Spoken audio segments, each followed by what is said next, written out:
I did not become vocal until it was personalized. But when I was told, if you are not vaccinated, you are not allowed to go to your business. I was not allowed in my own building. My father owns that building, and I was like, okay, we own this building, I own this business, and you're telling me you're basically taking away my right to, we had to shut down, I get it, but there were certain things that didn't make logical sense. You're going to keep a bar open, but you're going to shut down a fitness studio. Right.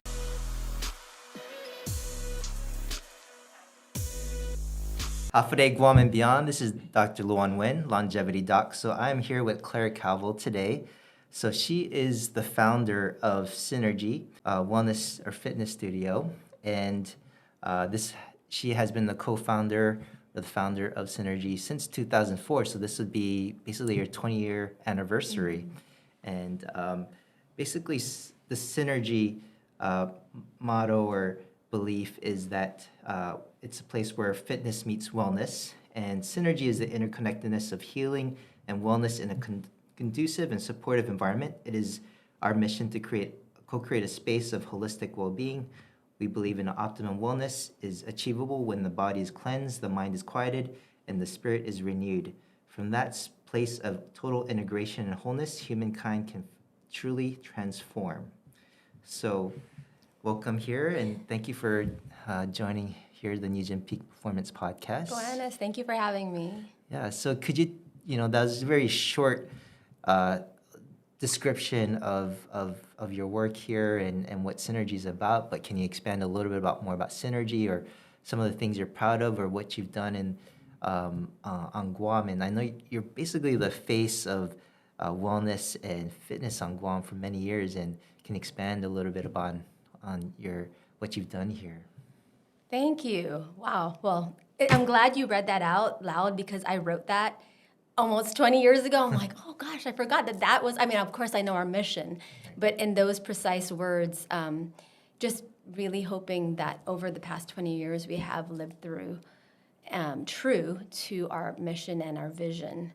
And so back in 2004, I moved back to Guam, and I was living in California 15 years from 16, and then I moved back home when I was 30. I'm giving away my age. But I did come back with the intention of wanting to be a conduit of sorts and share what had helped me over the years, physically, with my physical health, with my mental, emotional health. And overall, everything starts from the energy.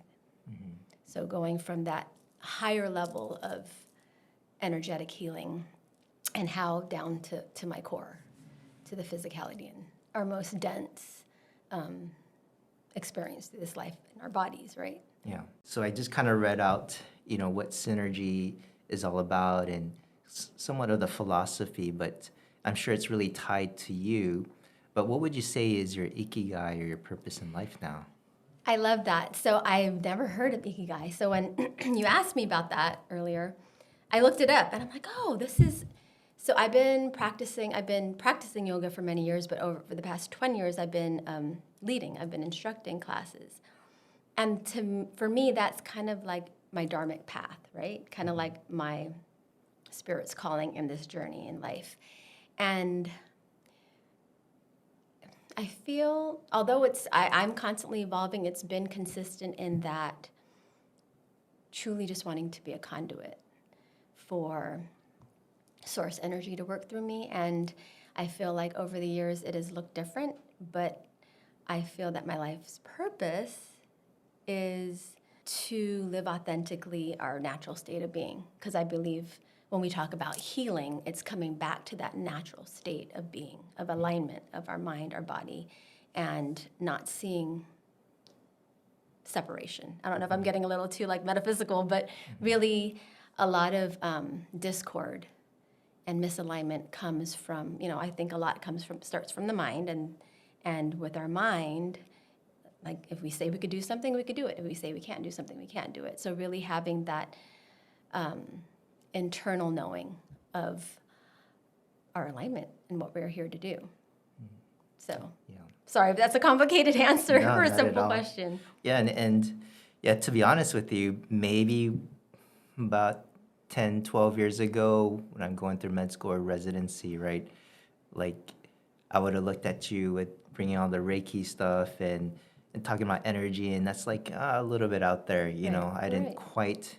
I didn't feel it was because it's obviously wasn't tangible and you know it wasn't a placebo study, random control studied and things like that. So it was if it can't be written about it and proven, it's something that shouldn't be necessarily recognized, and that's probably and where most people start off on allopathic medicine, right? And that's their training. But now that I've been, you know, practicing for over 15 years, including residency, or almost 12, 13 years, including residency, and you see patients, you know, thousands of patients, I'm starting to realize, you know, all of these things make sense. I think I'm starting to think of people more in terms of energy and frequencies and actually and I'm in my integrative medicine fellowship, and this is a lot of the stuff we talk about. Mm-hmm. We go back to a lot of ancient medicine, whether it's Ayurveda or TCM, Chinese medicine. We talked about a lot about harmony, the yin and the yang, the balance, and really looking at the natural state of human beings, and that's where we have the optimal health and healing. So we I mean, kind of that's go the whole back thing to with that. quantum physics, right? I mean, that's what bridged together the science mind with like that. I feel like when Bruce Lipton, who I followed for a long time, have you heard of Bruce Lipton? I've heard of him, yeah. So I read a book of his a long time ago called Biology of Belief. Mm-hmm.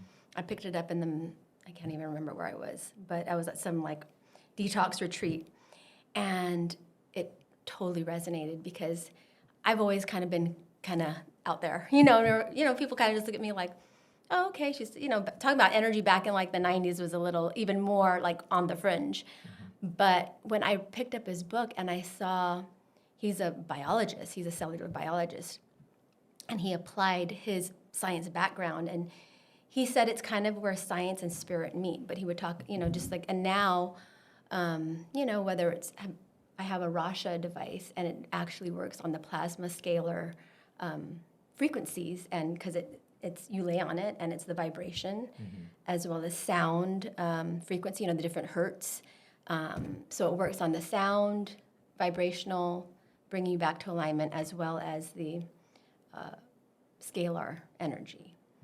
So, like, for me, it was mind-blowing. I'm like, oh, all these things I would talk about make sense now. Left brain and right brain are kind of connecting in all this. So that was exciting.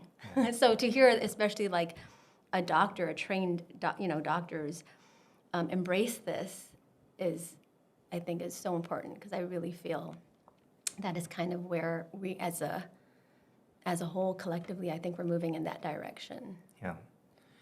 Yeah. But one thing I start to I'm a little bit afraid of or concerned about these days is I think, compared to even 100 years ago, our diseases are getting just more complicated.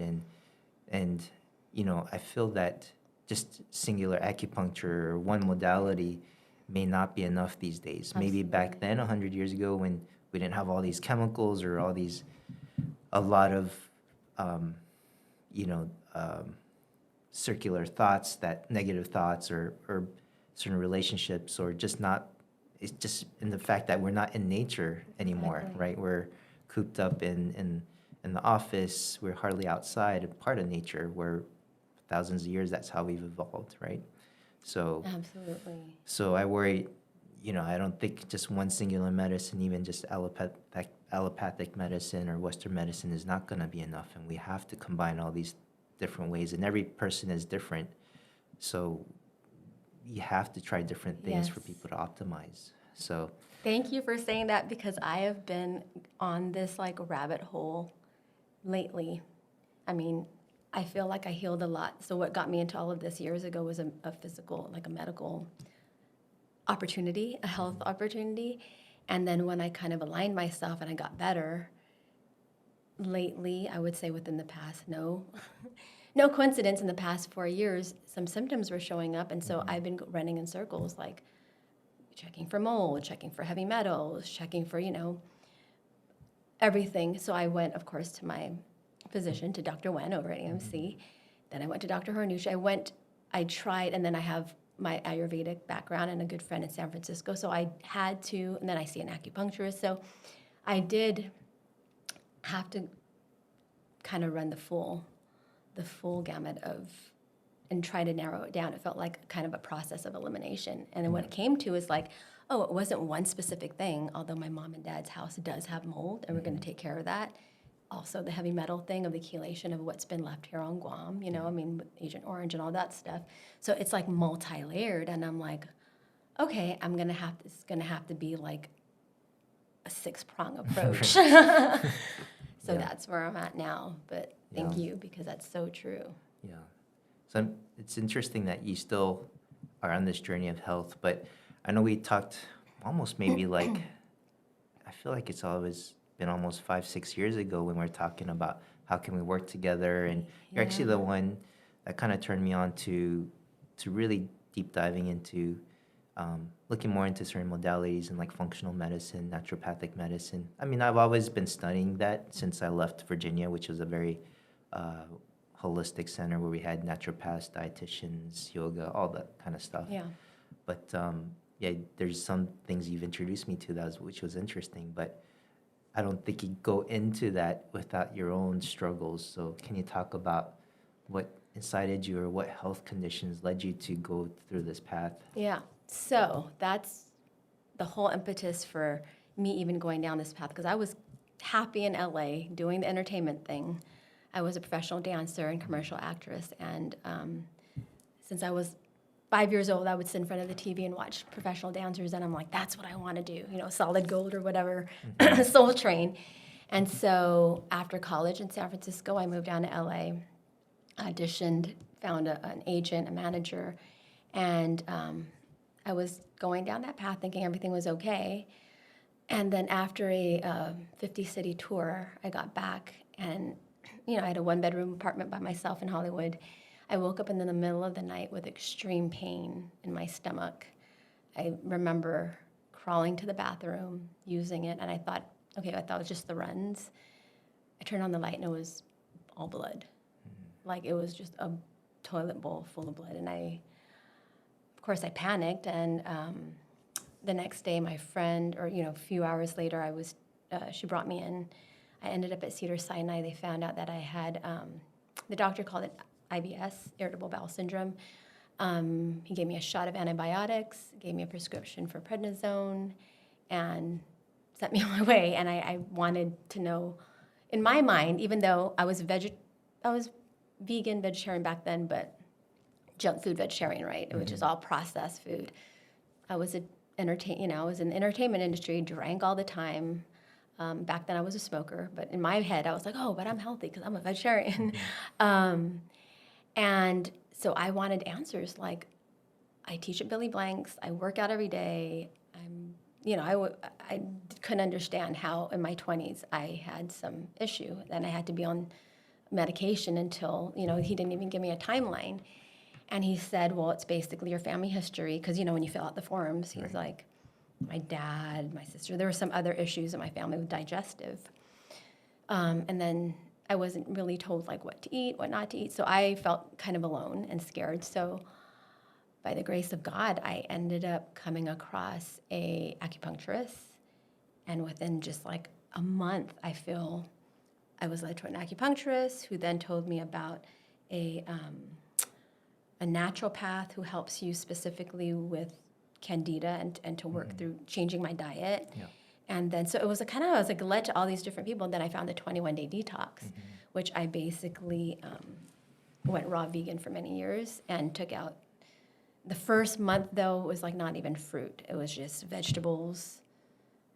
That was candida cleanse. It was just protein and vegetables. And then I found the 21-day detox. So it was interesting, because that first part of coming into this, and then I realized that was like healing me to a certain degree, healing my gut. And then not much later, like I felt like, okay, I'm great, I'm coming around the corner. And then they found out I had polycystic ovaries. And I was like, oh gosh, I thought I was doing everything right. And around that time, a good friend of mine was a massage therapist, and she was massaging me, and I don't even know the timeline, but in the middle of the massage, I started shaking, and I was having flashbacks of myself as a child. I didn't know what they were, if they were flashbacks, but in the middle of that session, I can't believe it's been like how many years, and I still get a little emotional about it, but I saw myself as a child and going through trauma. And that brought stuff up, and I was like, okay, what is this about? And I am someone who needs to always find answers. I'm like, what was this? What is the root of the problem? What is like, where is this coming from?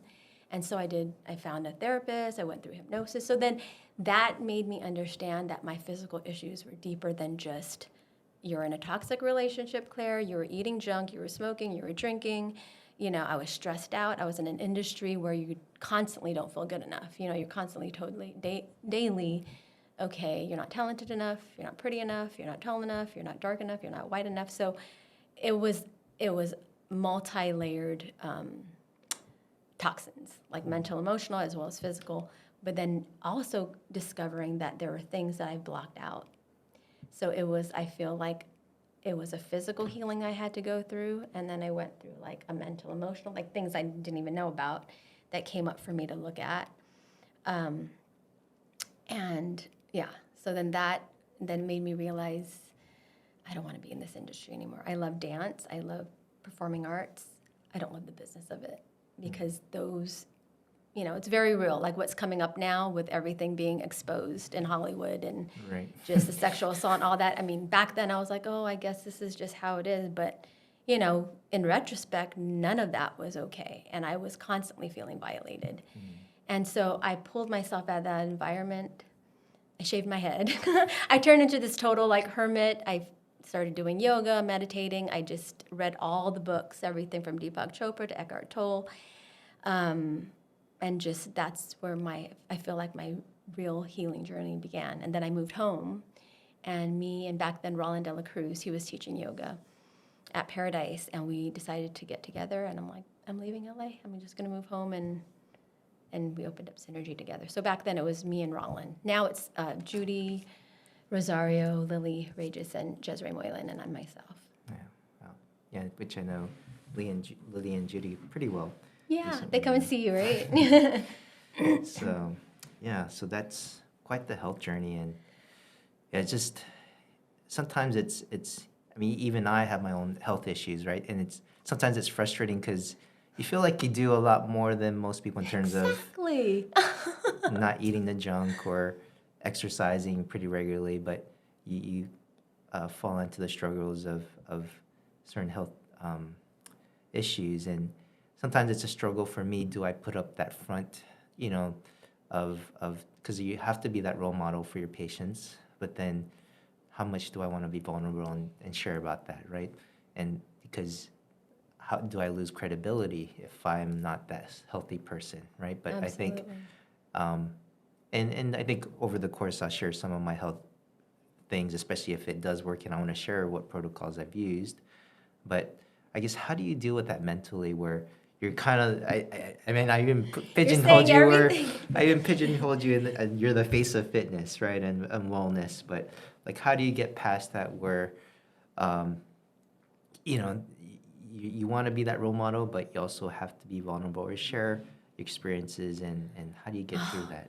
You're going to make me cry, doctor. Okay, so there's no coincidence. You brought that up. This past weekend, I just had our 6th year of Soulcation.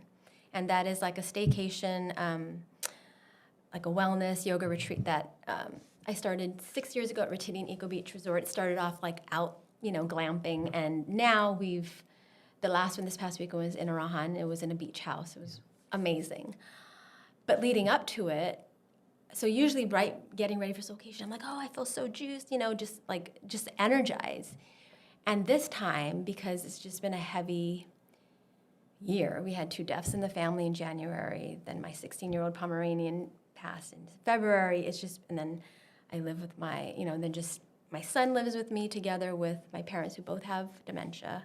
My dad is later stage Alzheimer's, and my mom is mid dementia. So it's just been a pretty heavy year. And moving into this, I'm like, 15 people already signed up. I'm like, and so I talked to my sister, who is also a caregiver. We both, we all are, but I live with them, and my sister is right next door, and she's right there with us all the time. And I broke down. I'm like, what am I doing? I'm like, I'm supposed to be guiding these people through this weekend of not just like, we're going to be eating all clean, vegan, we're going to talk about what I prepared, and then we're also going to meditate and, do all these things about wellness, and I don't feel well. I've had, I was dealing with sinus issues and trying to understand, how to cleanse out the mold of my body, the heavy metals, this, then, all these, and, without owning it. I'm not going to say the, anyway, so we were going through this whole discussion, and she gave me a hug, and we shared a good cry together, and she said, you're human. People are not expecting you to, we all have our peaks and our valleys of like alignment and misalignment. I mean, in her own words, and it made me realize like, yeah, people aren't coming expecting like, a lot of times when I teach a yoga class, I talk about your heart is your own guru. There should be no one outside of yourself, telling you this is what's going to work for you. We know ourselves best, and really going back in and being vulnerable and letting people know that we're all on this journey together, and, we could all help each other. Because sometimes even just sharing what you're going through can help someone else, and, oh, okay, maybe I'll try that. Because like you said earlier, it's never just like a one-way approach. There could be numerous ways, and most times there are. So that's something that even up till now, like this past weekend, I was just like, the insecurity crept in, like, what am I doing? Usually I'm feeling like on top of it, and I just wasn't. And then we went there, and it was an incredible, I'm also very much into astrology, and so Chiron is known as the wounded healer, and kind of like that alchemistic self-alchemy of rising again out of your ashes. And it turned into, like, it seemed like everyone who showed up was going through some major crisis, and it was an incredible healing experience. And one of the facilitators, a good friend of mine, Donna, she does this, I'm used to pranayama, breathing. She does this different kind of dynamic breath where it's very aggressive. And then we did some of that, and then I was also doing with somatic therapy, just like physically pulling it out. And it was powerful. Like someone threw up. It was like almost like you hear like when people do ayahuasca circles. Mm-hmm. I did something in Peru many years ago in Machu Picchu, but it was incredible because we didn't have to use any substance. It was all through breath, physicality, and intention. Yeah. Okay. So it turned out to be pretty incredible, but yeah. So that's. Ayahuasca. That's something I'm kind of interested in. I'm afraid what are the long-term effects if I did that, but it can be powerful stuff, especially if people have trauma, right? Yes. But yeah, I'm also interested in, especially for people with PTSD, or maybe not quite ayahuasca, but things like the new things like the MDMA or psilocybin. They seem to be a little bit more gentler and safer under protocol. So I did San Pedro, which is very similar to like ayahuasca. Mm-hmm. Yeah. But that was many years ago. I don't think I would do that now that I have a child. I don't know. Things change when you have kids. I'm like, I don't. Yeah. I wouldn't jump out of a plane now like I did 20 years ago. Yeah. So yeah, I think now that I think about it, when we're discussing, I think I start to realize these struggles are given to me, and I think it's a way of teaching me more empathy, right, for my patients. And maybe about 5 years ago when I was on top of the world, crushing it in tennis, or just being super fit, right, and I felt like I could conquer anything. But now, I have a little bit more weight on me more recently, and I've had some of my health struggles, and I think that gives me more empathy towards my patients, and to understand it is a struggle, and it's not quite easy. You need that extra support. You need that guidance. you need to be more supportive for people to get through that. So I think that's maybe the lesson I'm being taught here. Because yeah, maybe 5 years ago, if you were obese, my mindset would lean more towards maybe you're just lazy, or if you just do the basics, you get there. Right. But there's a lot of Eat layers less, to work more, right, move more. and it's not just the calorie thing anymore. Yes, I mean, it's not as simple as just calories in, calories Yeah. out. There's a lot of other factors, and so yeah, I think it's taught my lesson of empathy and understanding more. So I think, and that will probably lead me into making a better connection with the patient to help pull them through these Yeah. struggles. So Well, also, like you mentioned earlier, like I know so many people who have thyroid issues, and it's like, well, it's no, that causes like, harder to lose weight, right? Like hypothyroid. And you think about what we're exposed to, and it's like thyroid's immediately affected. So, same thing for me. Before I was like, as a fitness instructor, I'm like, in my head, I'm like, you just need to work out more and eat less. But now that I have dealt with thyroid issue, I'm like, okay, obviously there's more to it. There's environmental toxins, there's other things that like contribute to holding on to weight yeah, and disease, right? yeah, it's getting complicated. Yeah. Or maybe we're just knowing more, right? But I feel like it's getting complicated, and I know my good friend was asking me the other day, she's like, don't you ever want to just put your head in the sand and just like ignorance is bliss? Because I do feel like sometimes the more you know, it's like, I don't want to hold on to that thought because I don't want to like feed it. Right. But, even just, talking to people who know on the military end, like what our land has been sprayed with, what has been kind of like buried. And it does bring about a little bit of fear Yeah. of what we're exposed to, of being downwinders and stuff like that, right? Yeah. So, with all this gamut of knowledge of what's out there, especially in the, what we call alternative medicine, what kind of health-related services do you think we should be offering, especially on Guam, or just in general, and that's more accessible, maybe even covered by insurance? Well, I asked you many years ago. I don't know if you remember. I'm like, when I first met you, I think I asked about a chelation clinic. I think if we had somewhere here to help people, because I believe one of the main roots of a lot of like health issues has to do with toxins in the body. Yeah. And with chelation therapy, just knowing how heavy metals plays a huge role. I mean, for someone like me who have been like vegan for a lot of my life, and I'm not now, but I'm just thinking I've been pretty meticulous about what I eat and like kind of what I take in my body, even like put on my skin. And if I am exposed, my levels of cadmium, aluminum, like all these levels were like crazy high. I'm like, I can't imagine the next person. Right. I think I found some arsenic in my body too, and which was like, I eat rice, but I know, because it's like, what are we gonna do? But like everyone's eating rice, right? Yeah, So- exactly. So I think like a chelation clinic would be amazing. Okay. Because I would be binding all the heavy metals, and like you just urinate it out, but you just do like IV treatments. That would be great. Do you remember that I asked you? I think so. We talked about, among other things, I think we talked about ozone as well. Yeah. And then colon hydrotherapy. I thought would also, since your digestive system is kind of like where a lot of things kind of just stem from there, Right. like cleaning out the gut. Yeah, so I'm working on that. I mean, there are practitioners. I think Dr. Hurnucci does help with. I mean, he doesn't have IV chelation, but he does help Supplements. with at least diagnosing it. Right? Yes, And, yes. And then the testing now to check for whatever toxins are a lot more accessible, not too expensive. Right. Whether it's heavy metals or things like pesticides, we can test that now, Yeah.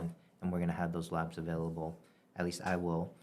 And I think IV chelation is actually kind of going out of phase a little bit now. I think there are ways to That's do what it I've more heard. generally. So with supplementation, can do just as good of a job. I mean, there's some cases where you might really need IV.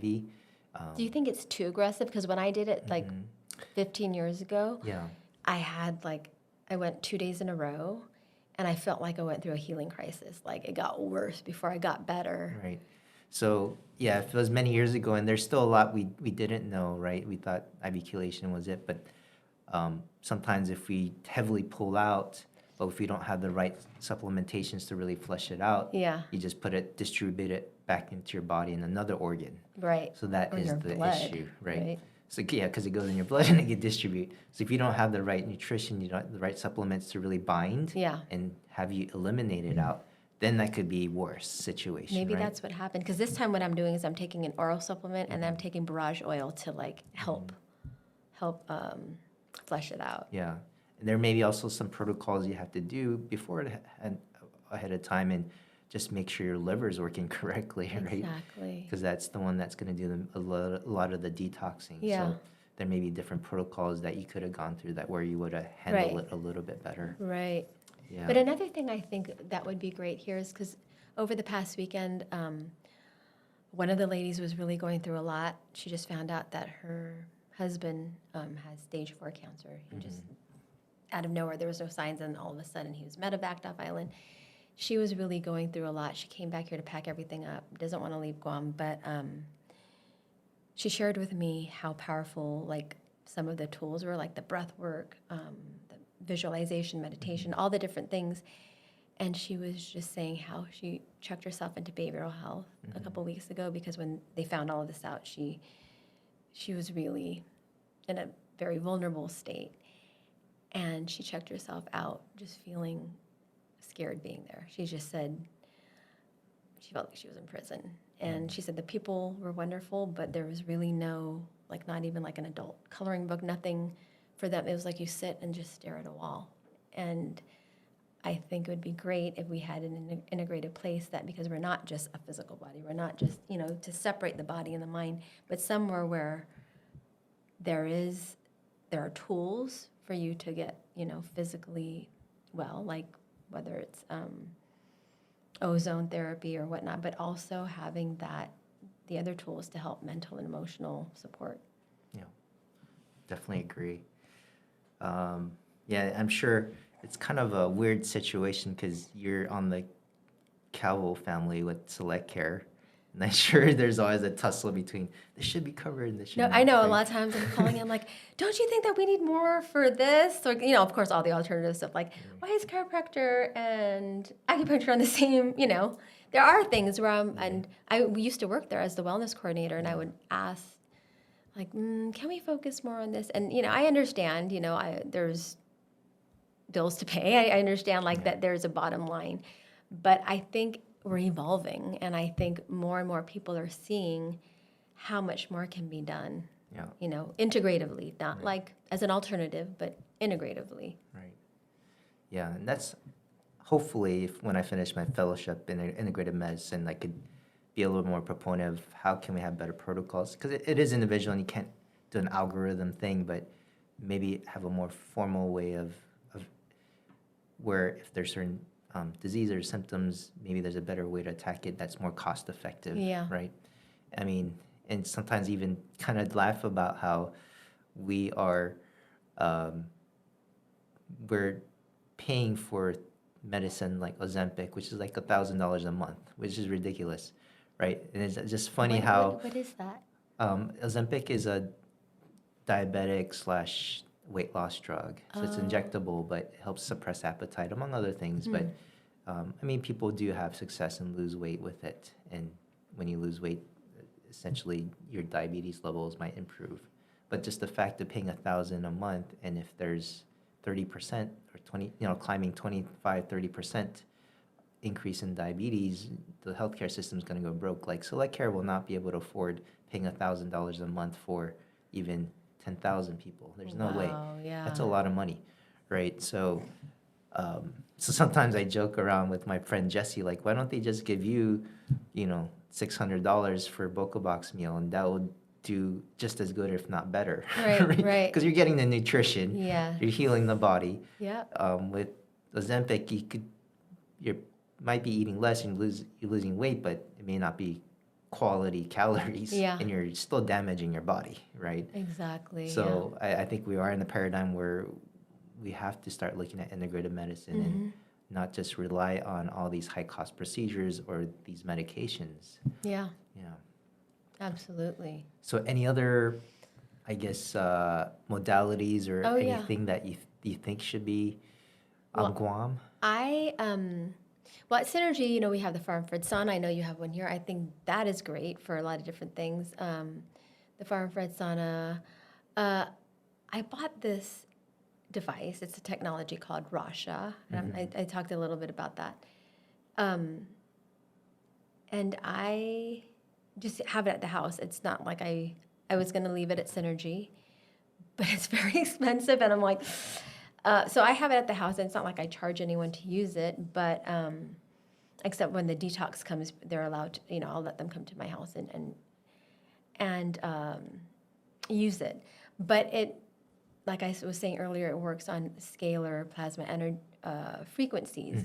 And something like that, I think, would be incredibly beneficial if people were able. So it basically, you dial up there's like a kind of like an iPod, and it's everything from distortion of, you know, there's one playlist called like for anything that's a distorted energy. So it's everything from A to Z, from like AIDS, Alzheimer's, you know, down to cancer, to just every kind of like dis-ease you could think of.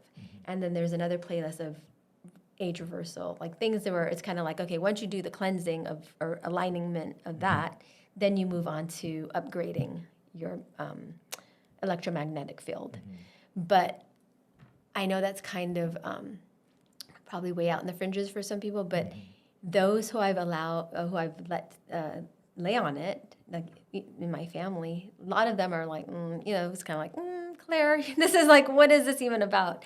But they felt the effects of laying on it, even just for like 20 minutes, because you're listening to whatever the frequency, the hertz is. So I think the whole concept behind it is attuning your, you know, every cell has its charge, right? Electrical charge.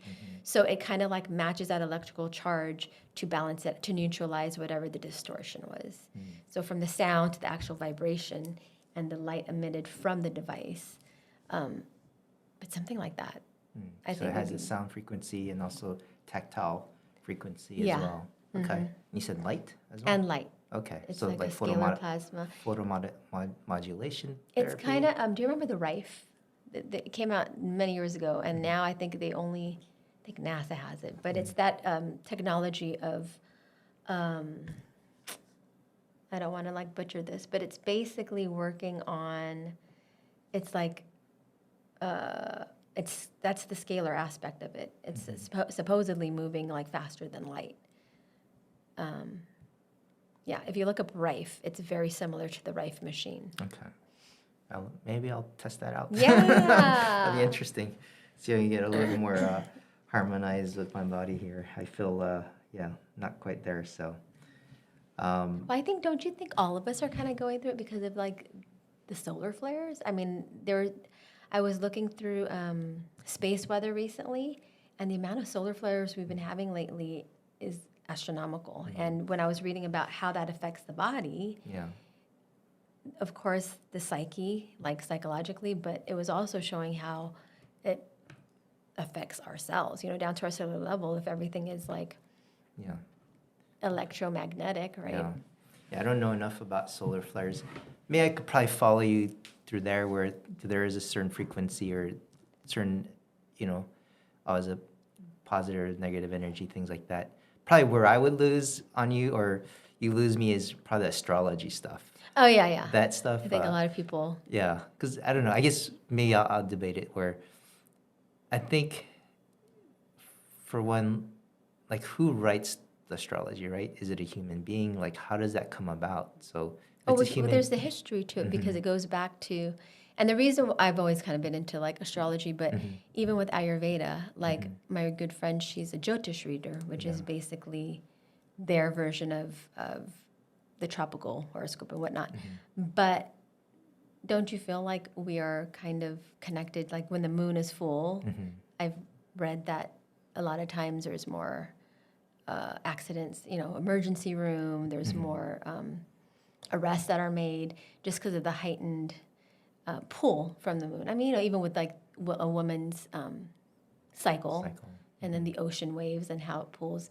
So, I mean, that's just what the lunar phase is. But Yeah, I think I can agree with that in the terms of TCM, where they're heavily look at seasonal things, and even changing your food to the season and changing behavior into the seasons.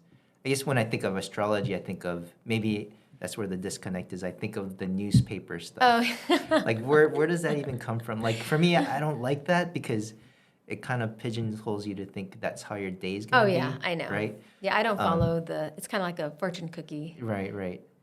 Okay, so that's totally different from... Yeah, completely different. Yeah.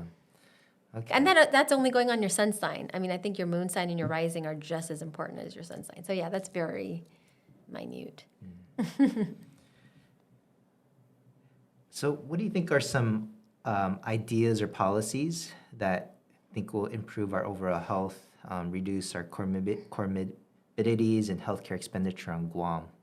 Like, in terms of the legislature side or just overall our culture, what do you think needs to happen? Because I feel like the number one public almost emergency really is our health. I mean, we're kind of almost in a Titanic situation. Yeah.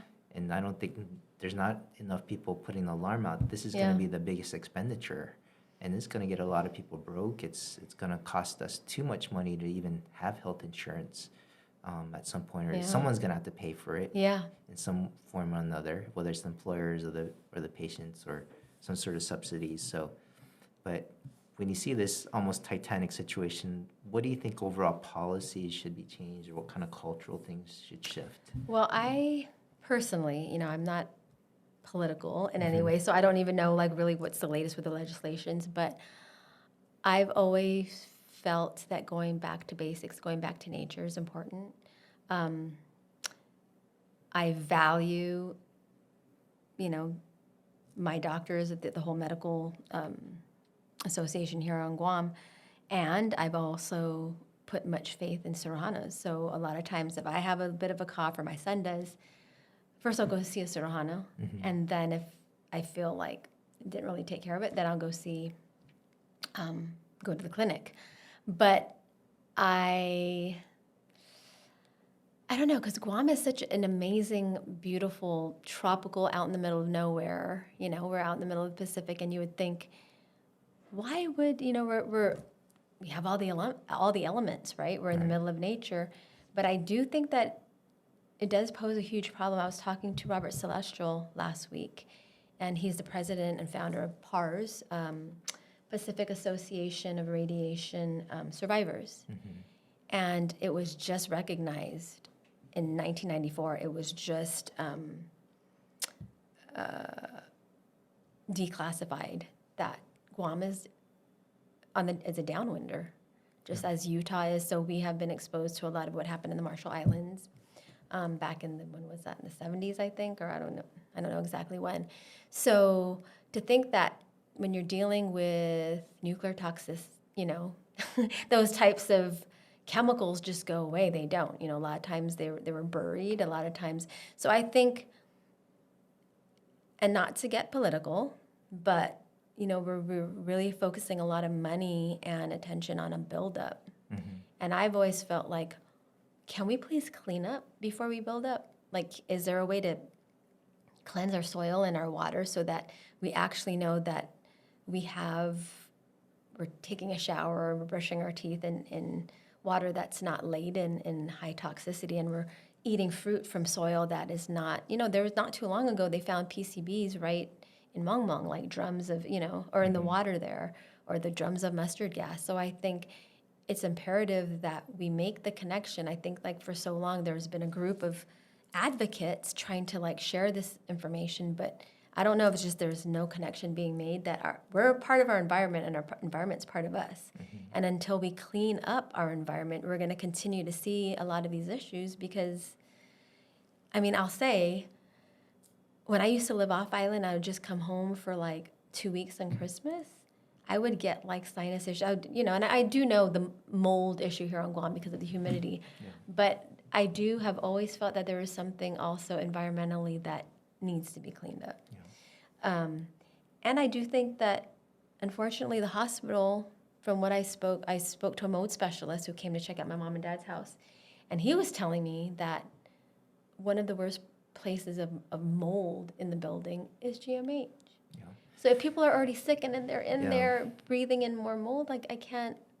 Yeah. When I saw the mold report, I was pretty astonished because I used the same exact company to test my company out, Nguyen, because there was a few leaks in the ceiling, and we saw some visible mold on some of the tiles. So I just want to make sure the staff are safe, healthy, Yeah.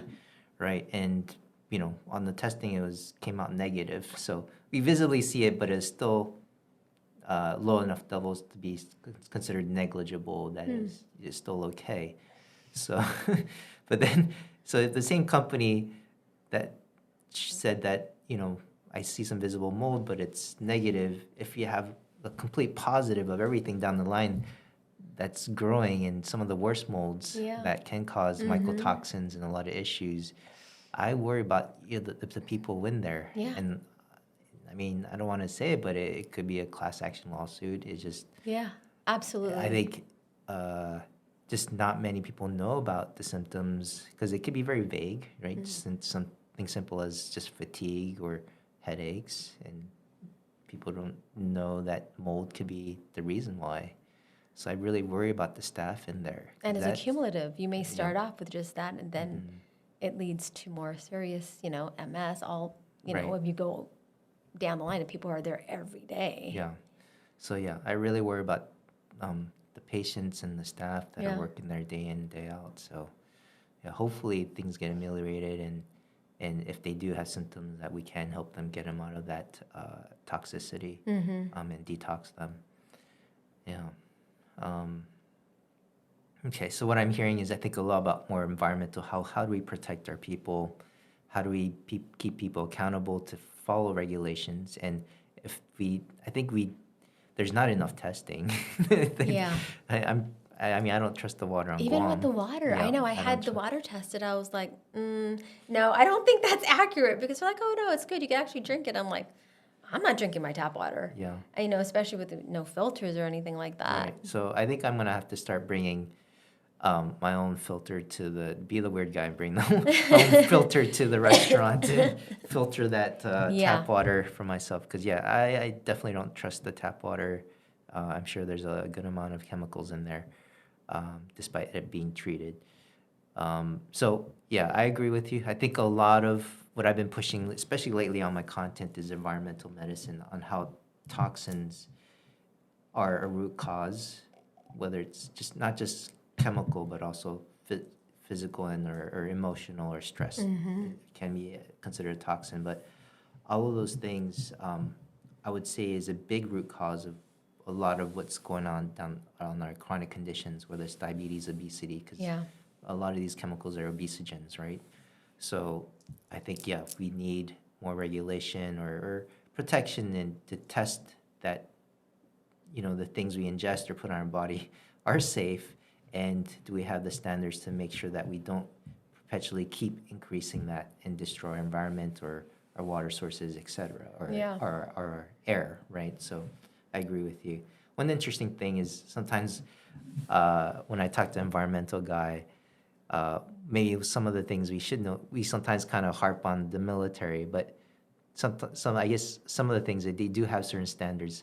He was saying what we do have to worry about is the guy that's dumping cars and things like that. Absolutely. That should be more of the focus, and that's probably where more things are getting into the ground because of all our illegal dumping and what maybe the private sector or just the regular person is just dumping into the pipes on the ground. So. I'm sure that definitely doesn't help, but the fact that our northern aquifer sits above or I don't know what, the dump is on top of there's a waste site literally on top of the northern aquifer, and it was built years ago. I mean, this was done years ago. So before they even had the law of having an extra protective layer. Yeah. So if Guam is, where the plates are constantly shifting, I can't imagine the little cracks. I mean, they're right next to each other.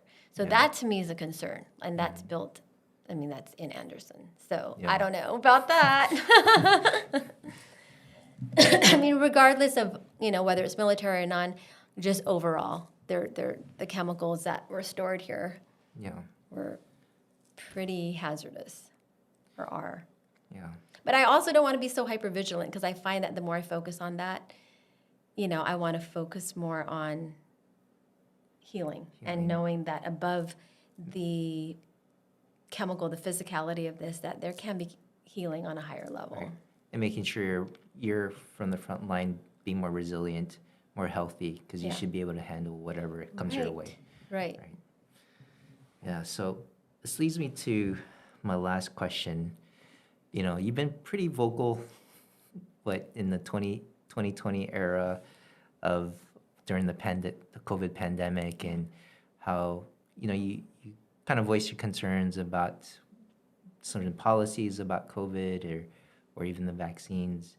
And, at that time, I felt you're a little bit of a thorn on my side, because we are doing what the CDC says, right? Or we're trying to do our best to, flatten the curve. So, but for me, now that I look back, I don't like to make the same mistakes. If they had huge consequences that could be downstream for the people of Guam, and if there were any things we could do better, because I feel like we're not reflecting at all. We just kind of blocked it out. Absolutely. And we haven't done any, I feel like we haven't done any studies or any reflection on how can we do, if something like this happens again, how can we make things more efficient?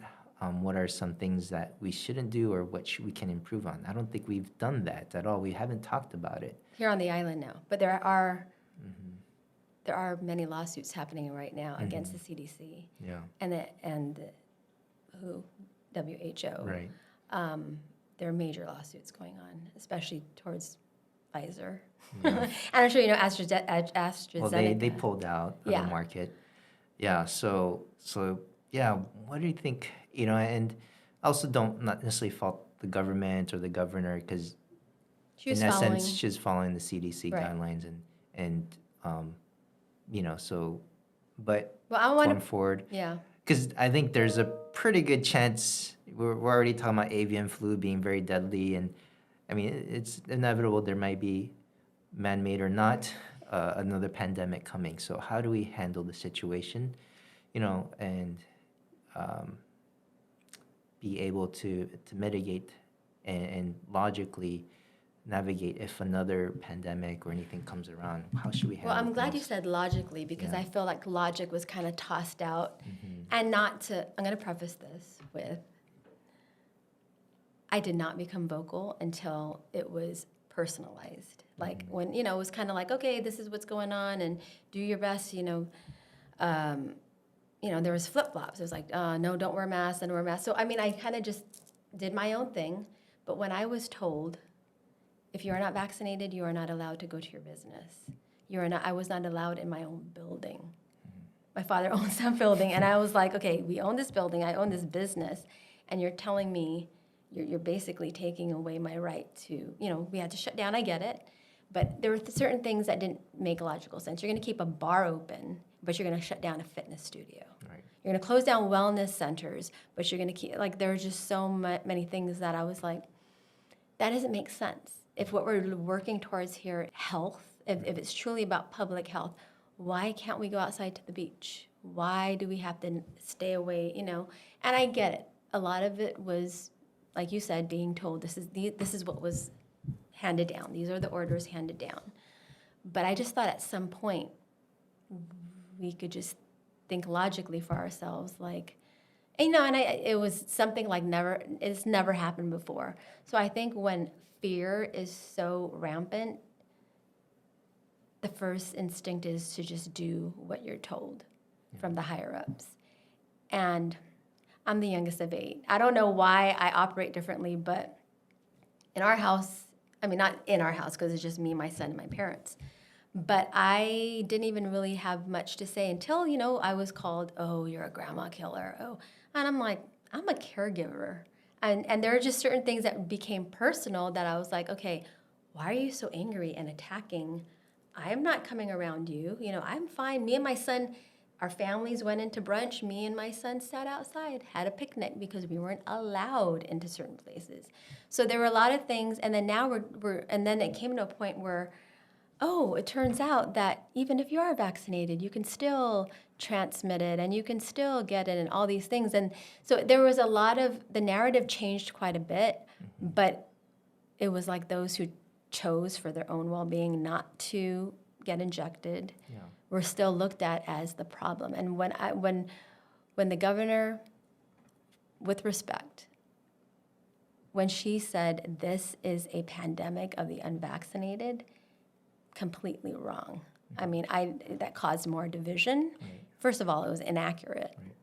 Right. Maybe at the time you could have said that, but now we look back, it's definitely not. But the case, information right? was out there. People just had to dig. If you only listen to the narrative on what's on Fox or CNN, that is not truth. If you actually listen to a lot of those who were censored, like Dr. Peter McCullough, like Dr. Robert Malone, like Dr. Vinay Prasad, there were a ton of scientists and doctors who came out but were silenced. And now they're coming out, and now everyone is, now it's finally being exposed because they're actually running the test and seeing, okay, what we thought all along was in fact truth. And that is why a lot of people are saying the difference between a conspiracy theory and the truth is 6 months. Yeah, so from what I get is, I think what you're saying is that we certainly shouldn't Tell people guilt what to do people with their or body. tell people or mandate people necessarily. Make sure there's not And a censorship, right? So Yeah. let people And freely talk, right? Where's the logic in 6 feet? There's just so much of it. I was like, 6 feet as opposed to 4 feet. I mean, there's just so many things that were just to me kind of like nonsensical. But that's just me. And sure enough, a year later, we found out, oh, okay, there really wasn't much validity. I mean, I'm sure some people still believe like the mask, is about the other person, but it's mainly about yourself. And that's where a lot of, even now, they're like, especially Dr. Vinay Prasad has put out numerous papers on that, on the medical journal. Right. So where were we? Yeah, we're going to reset now. That's cool down the topic. We got censored here. Our own equipment censored us. So, yeah. So going back, I guess what I'm hearing is that I think, the lesson to be learned is to really not censor voices, right? Have people be able to freely talk, especially people that have had doctorates or have been specialists or knowledgeable at that topic. Maybe Absolutely. And let the truth kind of play it out itself, right? Dumb ideas will get eventually shot down. Yes. Sometimes it's uncomfortable as a physician if someone comes with me with an idea that I don't know about or I don't necessarily agree about, but I think it's you have to be able to let the patient or anyone voice their opinions, right? And eventually the truth will come out, right? Yeah. And what's correct or not. Because a lot of times we don't know, and it's kind of like fear that keeps us on the opposite end of like, well, I don't know what she's talking about. But it's important we hear each other's stories to know what their experience was. Yeah, and it's and I think I'm a little bit more open-minded now. And sometimes I think a lot of patients come to me or switch over is because a lot of the physicians didn't validate their symptoms, right? And they said they were crazy or something. And, I think I'm getting better at least validating and acknowledging what they're feeling, even if the symptoms or things don't quite make sense in the medical context, but try to give them hope that there are ways to deal with it or cope with it at least, if we can't necessarily completely cure it at this time. Yeah. So, but yeah, for people to voice out is, I think, very important, even for the state of mind. And kind of going back to, I didn't get to this, but the one term I didn't like during the pandemic was this term about essentials and non-essential workers. That kind of annoyed the hell out of me, because like how do you determine that? Like, what is that, right? Like, I think that will put a stain on someone's psyche if you're labeled all of a sudden non-essential to the Right. community. Everyone's Yeah. essential. Everyone's putting value. Yep. You know, some people get paid more than others, but you are still valuable to a company or to the community if you're doing something, right? Absolutely. So I didn't like that term at all. So hopefully we find better terms in terms of, you know, if there has to be certain restrictions, I hopefully change that term. Right. Yeah. Is there anything else, like, I think kind of going forward, yeah, imagine if we do have another pandemic, or some sort of catastrophe. It's election year. There is a very good possibility something's going to go down. But how do you think is there anything else that we should do to maybe have a good protocol, or how do we handle a next pandemic or major catastrophe? I think it's important that we empower each other and give each other hope. Because when you take away people's autonomous rights and sovereignty, it's almost like saying, you don't know any better, so we're going to do it for you. But if we empower people and give them the tools that will help them, you know, whether pandemic or not, these are good things to have. Vitamin D, zinc, you know, quercetin. Now now all of a sudden, ivermectin is no longer a horse dewormer. You know, now they're finding that it is helpful. A lot of like those who were criticizing before. So I think by truly giving people empowerment and having them, you know, being open for whatever they deem necessary. But hope is huge. I think when people don't have hope, then there's nothing really to live their highest, most optimum life is birthed through, you know, everything starts with a thought. Thoughts bring about things.